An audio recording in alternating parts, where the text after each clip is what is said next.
kutawwan addunyaarraa hordoftoota Diyaanii Toorka Shamaa akkam jirtu oduuwwan sa'aatii kanaa qabannee dhiyaannee jirra. Oduuwwan sa'aatii kanaan Abrahaam Birootsin itti himama.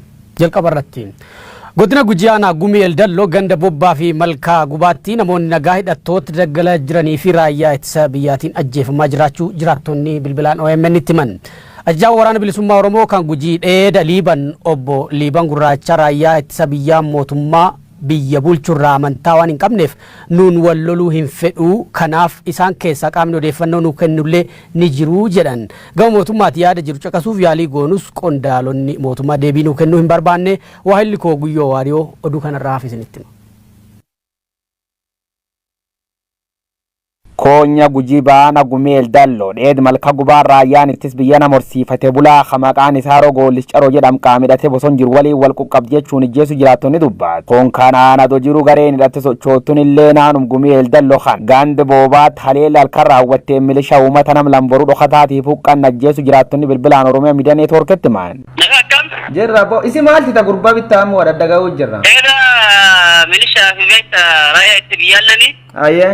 Naannoo boobaa sanitti taphata wayii qabatanii turanii warri shanii kun dhufee gaadee gama milishaatti seenee milishaa nama lama keessa ajjeese. Tuksii guddaa jira garuu tuksii guddaa ture irratti nama lama milishaa deema sana waalu jiranii. Raayyaan ittis biyyaalleen guyyaa dheengadda nam tokko dhibii ijjeesee dhaga'e. Guyyaa dheengaddaallee wayii qotee bulaa wayii sukkaara wayii qabatee deema. Sukkaara kana shanii geessisaa jettee qabdee nama kaallee ajjeeftee buna dura fittee ajjeeftee. Haleella gar raayyaa ittis biyyaatiin godhamee jedhan qulqulleeffachuuf bulchiisaana Gumeel Dalloo biyya Useen bilbil. Adoo gaafi gaafannuun deebisin simuun akkanatti addaan ceet. Abiyya naga jirta?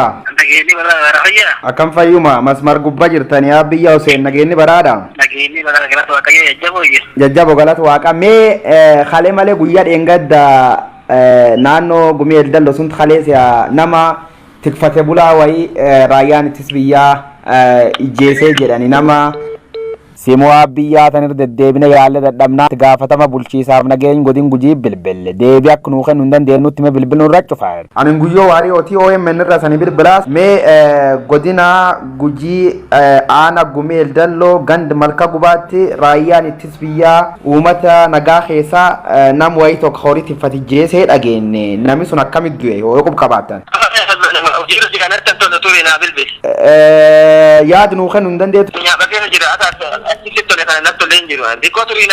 Gama qaamidhate bosona jiruuti immoo ajaja waraan bilisummaa Oromoo gam liibaniitii jedhamaa Liiban Gurraacha haleellaan milishoota kanirra godhamtu loltoota isaaniitiin adoon taane raayyaattis biyyaa sababa leella nu rabbanneetiin haadha ijoollee tarraachiisee jedhan. Kanaaf immoo odeeffannoo raayyaattis biyya keessa isaaniif ergamu waabeeffaadha. Kan Guyyoo Waariyoo Abba Jirmaati. Guyyoo Waariyoo Abba Jirmaati. Kalees gar keessan sun wayimuu jiranii raayyaan ittis biyyaa nama Boorana tokko ijjeeftee isanillee warraan walaatanii nam nagaa nam lam fixxanii jedha. Beekamuun dandeenye nuti kaambii diina irratti tarkaanfii fudhannee malee kaambii diina irratti yeroo dhukaasee banameetiin jedhee iddoo nu dhukaasii irra bannee fi kallattii miftaa jiru gargara. Warri sun duu dhageettanii namoota kan lamaan ammoo duu warra dhageettanii. Dhageenne irra ammoo kunin kallattii dudduubaatiin kallattii nu dhukaasii itti banne nu milishaan gam kanaan jiraachuu beenne gamsaniin marree dhukaasii itti banne yeroo nu dhukaasan gamsaniin itti barreetiin jarri ammoo bakattuun garan bakatteetiin jette diini sarti nu lakkiste jedhuun namootaan iddoo achi keessan qaba makkalakkee keessa hordoffii godheetiin jira akkamitti waliin qindeeffatanii achi marteetiin nu arguu dandeessee isatti nu gadhiise jechi jedhuudhaan jarkan lamaan achi keessa fixee jechuudha. Malee warra kan isaanii ni jeemnee jechuudha.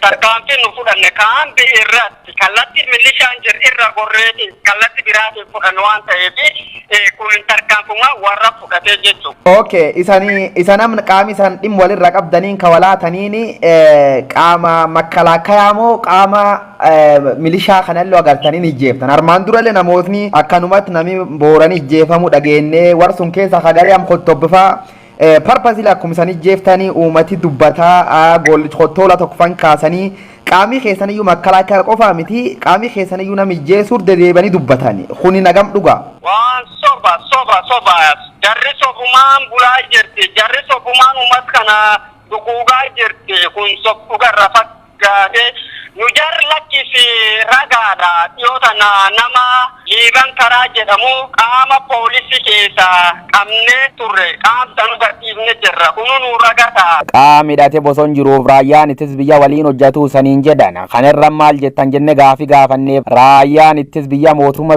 bulchuu jirurra amantii waan hin qabneef odeeffannoo dabarsee loltoota isaaniitti kenna jiraachuu nutti himan. Warri qub wal qabaa jedhanii waan akkasifaa namni odeessa dhageenna waliin hojjettanii jedhan isa makalaakaa walitti dhufeenna akkanan qabdanii.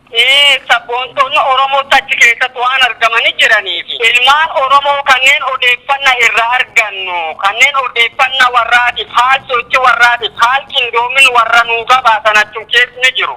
Kanaafuu isan lamaarree waliin hojjettanii jedhan sun dhugaa fakkeenya makalaakaan sana dhuunfedhiin qabu sanillee makalaakaa dhuunfedhiin qabdanii waan jedhan tokko jira walitti dhukaaftanii waliin ijjeeftanii uummata nagaa jidduu du'aa jedhanii tulleen hin kaati. Qaamni makalaakaa kunis inni nu dhuunfedhu akkasuma wanni inni nu dhuunfedhe mootummaan kun mootummaa siyaasaan jigee mootummaa waraanaan jigee hayyee uummata nagaa galkanii guyyaa duulirra baneetiin ajjeesaa jiru wakki ta'eetiin jedhe nama hubateetiin jira. Sabab keessan kan maqaa keessanii warra dubbiftan warra waliin ooltan jedhanii uummata nagaa ajjeesuu jiran. Kanaafuu san eeguu uummata qabsooftan rakkoo uummata kana hubattanii maaliif uummata kanarraa fagaachuu yaali? Lubbuun uummata Oromootu jiraachuun isiitu nuti jiraachuudha. Waboon jiraachuudha. Uummanni Oromoo lubbuun isaa harki jiraatte uummata Oromoo maqaan jedhamu waamamuun waboon bosona jiraachuudha beekte. Liiban gurraacha ajaja waraan bilisummaa Oromoo hagam liiban chochoo'u gaafis gaafadhu waan natti himtee fi ulfaadhi galatoom. Tole galatooma sanii.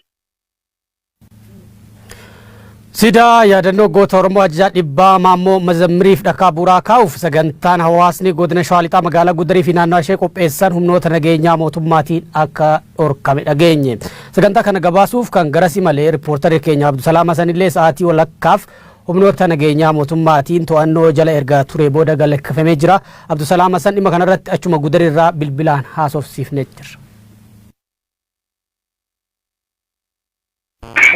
Abdusalaam har'a wanta isin mudatee fi imala keessanii gara godina Shawaa Lixaa ilaalchisee waan jiru nu qoodi. Galatoome Abrahaam akkuma beekamu godina Shawaa Lixaa aanaa tokkee kuttaa'e magaalaa Guddaritti sagantaalee gurguddoo lamatu ture guyyaa har'aa akka karooraatti. Sagantaalee kanneen keessaa inni tokkoo fi guddaan lammiilee Oromoo yookaan immoo qabsaa'ota imala qabsoo diddaa gabrummaa keessatti saba kana bilisummaa gonfachiisuudhaaf warroota qabsoo keessatti miidhamanii fi harka qalleeyyii ta'an dandamachiisuudhaaf sagantaan deeggarsa walitti funaanuudhaan kan karoorfamee ture. Inni lammataa immoo ajajaa dhibbaa Maammoo Mazammirii fi siidaa yaadannoo ijaaruuf dhagaan bu'uuraa ni kaa'ama jedhameeti kan ture. Sagantaaleen kunneen wayita jalqabamanitti qeerroo fi qarreen hawaasni aanichaa aangawoota aanichaa wajjin mari'achuudhaan walii galanii akka itti deeman koreen dhimma kana akka raawwachiisu hundaa'e. Hojiin kun hojii silaa bulchiinsa aanaa ture.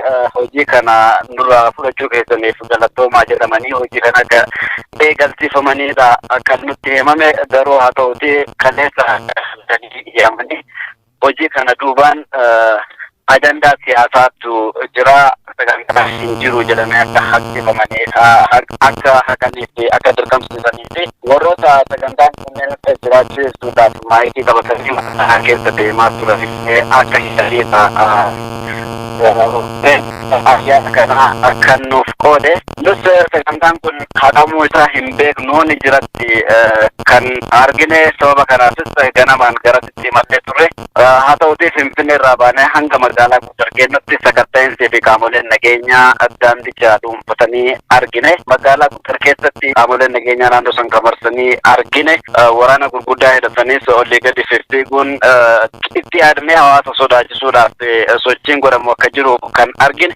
Kanaan alattis iddoo siidaa wareegamtoota itti ijaarama yookaan immoo dhagaan bu'uuraa siidaa wareegama ajajaa dhibbaa Maammoo Mazammir itti kaa'ama jedhame san qaamolee nageenyaan marsanii eegaa turani. Ajajaa dhibbaa maammoo Mazammil jechuun qabsoo Oromoo keessatti nama mallattoo guddaa fi nama seenaa guddaaf dalage nama Oromoo ta'uu isaa qofaan fannifamee sirna Haayila Sillaasee keessatti bara 1969 ajjeefame. Seenaa nama kanaa eega dhufuun keenya hin oolle hawaasa dubbisnee haa hojjennu waan jedhuun iddoo siidaan itti dhaabama jedhametti wayita imallutti qaamolee nageenyaan naannoo san jiran hoggansi gaafanne itti himnee tole jennee eegne hoggansi illee ni dhufe uummata akka waraabuu akka hin dandeenye nu akeekkachiisanii hawaasa dubbisnee waa'ee seenaa gooticha kanaa haa hojjennu waan jedhu yaada dhiheessinee fi uummata akka gochuu hin dandeettanii kana gochuuf immoo hayyamatu isin barbaachisaa talaatu isin barbaachisaa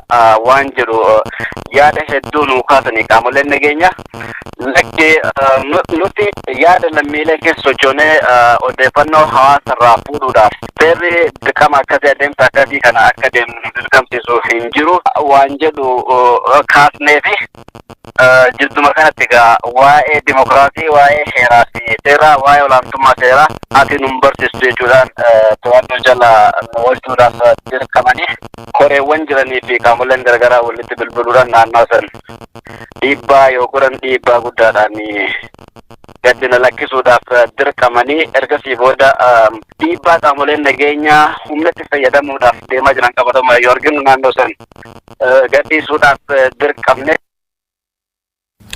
Daawwattoota keenya ajajaa dhibbaa Maammoo Mazammil erga mootummaa Haayila Sillaaseetiin fannifamanii ajjeefamanii waggaa 50 darbee jira. Maammoo Mazammil duuti koo du'a gootaati dhiigni koo dhiiga mirga uummata Oromoo kabachiisuuf dhangala'e malee dhiiga lafatti badeem jechuun jecha wayita fannifaman dubbataniin yaadatamu. Oduu biraattiin darbama. Wallagga Lixaatti hawaasni magaalaa Gimbii rakkoo nageenyaatiin baanee galuun yaaddoo nutti ta'ee jira jechaa jiru. Taganyee daaqaa yaada isaanii achirraa nu ergee jira.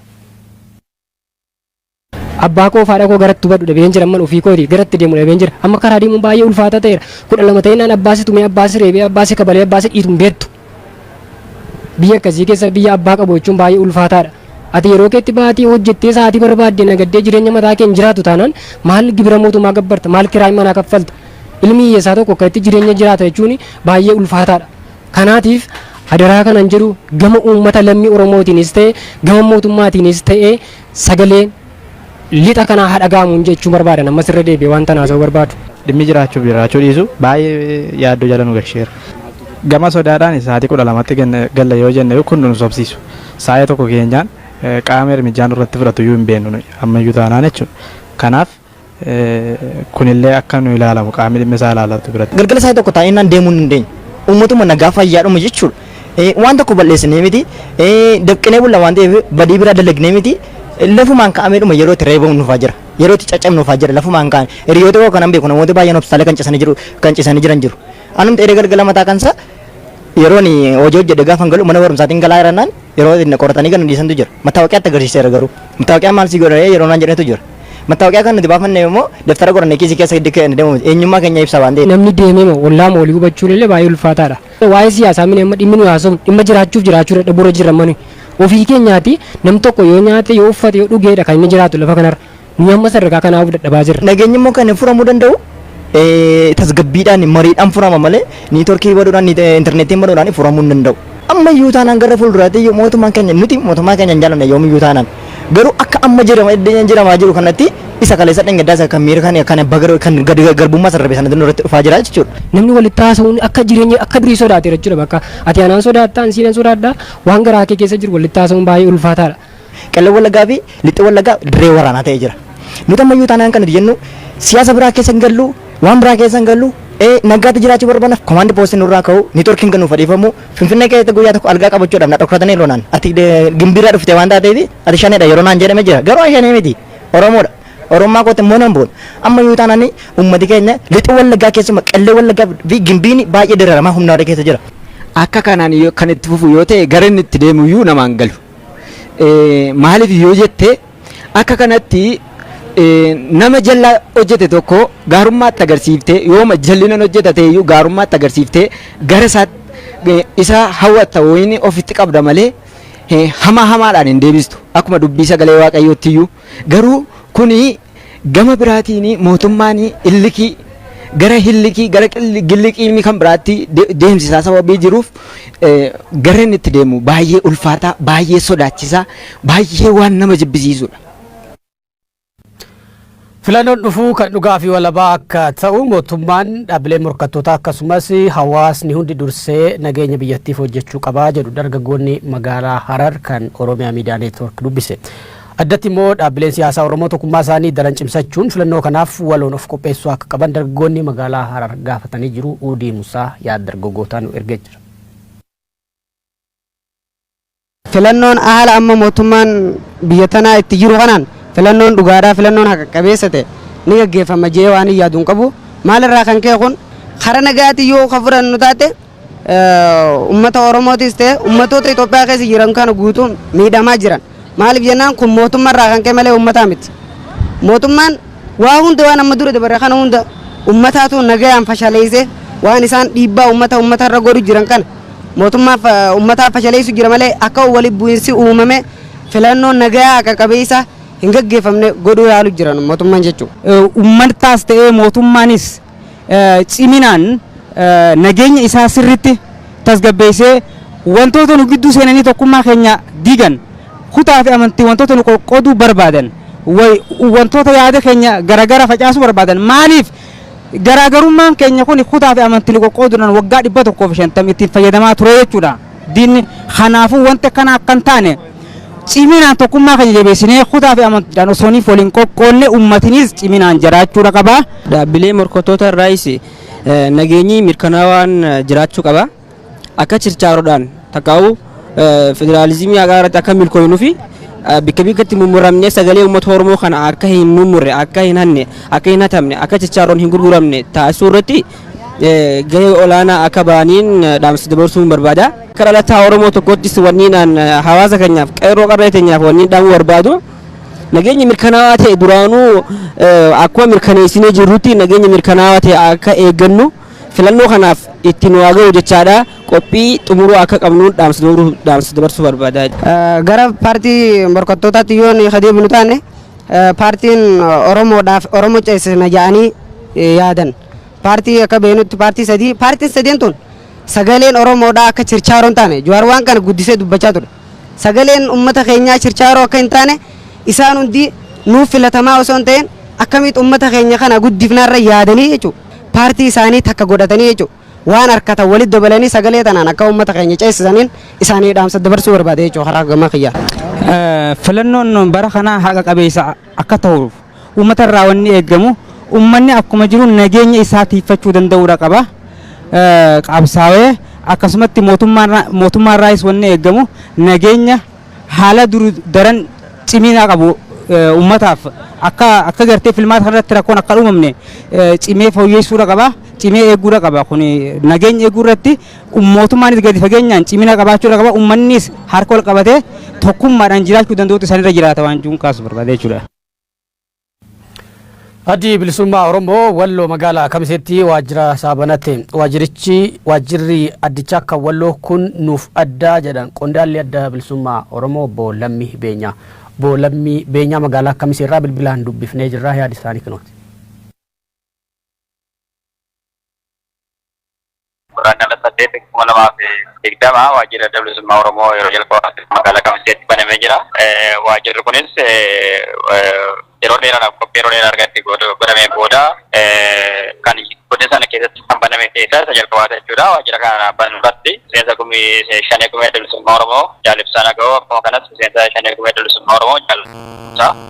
Akkuma kanas immoo seensa gumee sabaa adda bilisummaa Oromoo hamaan fide yeroo dheeraadhaaf immoo waraana bilisummaa Oromoo kan dhuftee fi qabsoo kana keessatti yeroo dheeraa umurii ishee guutuu kan dabarsite jaalli hawaa adamees argamtee jirti jechuudha. Tole barbaachisummaan waajjira adda bilisummaa Oromoo kan magaalaa Kamisee kan godina Walloo kun maali jetta Lammii?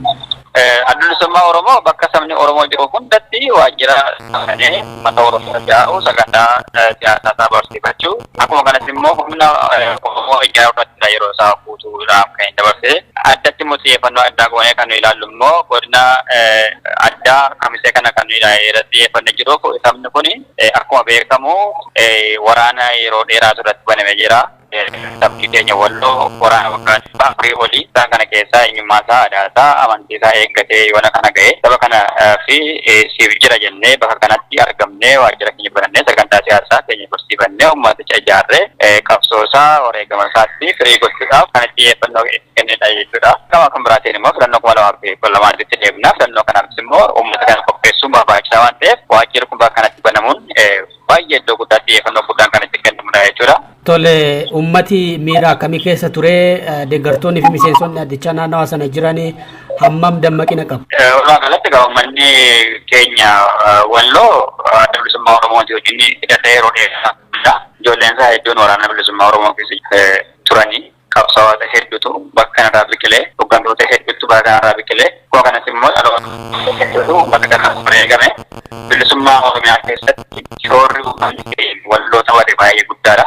Kanaaf waajjira bilisummaa Oromoo haala adda ta'een yeroo iddoo kanatti banamu aanaalee torban hundarraa uummanni kan dhufe uummanni hedduutu argame miira addaa ture waajjira keenya baay'ee guddaadha baay'ee gammachuu guddaa fi miira addaa ture uummata jalaqqisaa ture jechuudha. Waajjirri kun Oromiyaan ala ta'uu isaatiin wanni isin rakkise yoo jiraate akka hudhaatti akka chaalenjii qormaatatti wanti isin qunname yoo jiraate lammi.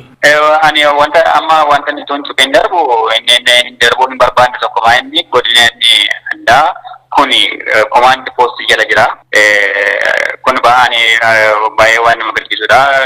Nuti gara magaalaa kanaatti seenuudhaaf yeroo jennu haata'ee bakka jedhamutti sakattaamaa ture. Sakattaan kunis sababni isaa komaandi poostiin waan jiruuf alaabaallee fatanii deemuun rakkisaa akka ta'edha kan nutti himame booda yeroota wajjin haasofne kan as geenye wanni miirri fokkisaan tokko keessumaa bulchiisa naannoo kanaa ni mul'ata. Inni sun gara fuulduraatti illee chaalenjii ta'ee dhufuu danda'a jedhee yaada. Rakkoo bal'aan kan mudateen jiru magaalaa waajjira kanaa banuudhaatti garuu komaandi poostiin naannoo kana waan jiruuf akkuma komaandi poostiin naannoo Oromiyaa biraa jiru sochii siyaasaa bal'aan baay'ee hin mul'atu. Gabraatiin nuti waajjira tokko qofa miti banuudhaaf kan dhufne waajjira 5 banuuf dhufne waajjira kan baate kan chaffaa kan dawaa kan sanbatee ture komaandi poostiin naannoo kana jiru garuu waajjiroota kana aanaaleetti gadi buunee akka hin banneef nu guree jira. Galatoomi lammii ulfaadha. Baay'ee galatoomatillee. Oduu keenya xumuraatiin kitaabni haroo dhiigaa jedhu kan barreessaa Fufaa Sorsaatiin barraa'ee Finfinneetti eebbifame. Abbootiin gadaa, abbootiin qabeenyaa, artistoonnii fi namoonni bebbeekamoon sirna eebba kitaaba kana irratti argamaniiti jiran. Qabiyyeen kitaaba kanaa seenaa fi qabsoo Oromoo waggoota kurnan darbanii yoo ta'u, akeekni qabsoo Oromoo of fuulduraa keessatti hammatamu barreessichi dubbatee jira. Haroon dhiigaa mil'uu seenaatiin wareegama qaqqaalii walqixxummaa fi tokkummaa biyya kanaatiif kafalamaa ture ibsiti. Haroon dhiigaa dhaloota duubaan dhufuuf karaa banti. Karaa nageenyaa, karaa tokkummaa, karaa jaalalaa, karaa guddinaa fi karaa tasgabbii banaa deemti. Wal hamachuu, wal tuffachuu, wal qoqqooduu fi wal ajjeesuu dhiifnee gamtaadhaan guddina biyya keenyaatiif haa ifaaynu jetti. Haroo dhiigaa gama diinagdeetiin, gama siyaasaatiin, gama hawaasummaatiin, gama itti fayyadama teeknooloojiitiin, gama litirichariitiin waan baay'ee ibsiteetti dubbisaa. Sirna eebba kitaaba kanarratti kan argaman abbaan gadaa Tuulamaa duraanii fi walitti qabaan gumii abbootii gadaa Oromoo Bayyana Sanbatoo inni dandeettii barreessuu qabu gaafa barreessu inni qabeenya qabu immoo qabeenya isaatiin deeggaruun aartii Oromoof gumaachuu akka qabu abbootii qabeenya Oromootiif dhaamanii jiru. Artiist Muhammad Qophees dhaloota kitaaba dubbisutu ce'aa hunduu kitaaba haa dubbisnu ergaa jedhu waltajjii kanarratti dabarsanii jira. Daawwattoota Oromiyaa Miidiyaa Neetwork oduuwwan sa'aatii kanaaf qabannee goolabnee jirra. Qophiileen OMN ODUU waan daawwattaniif galatooma.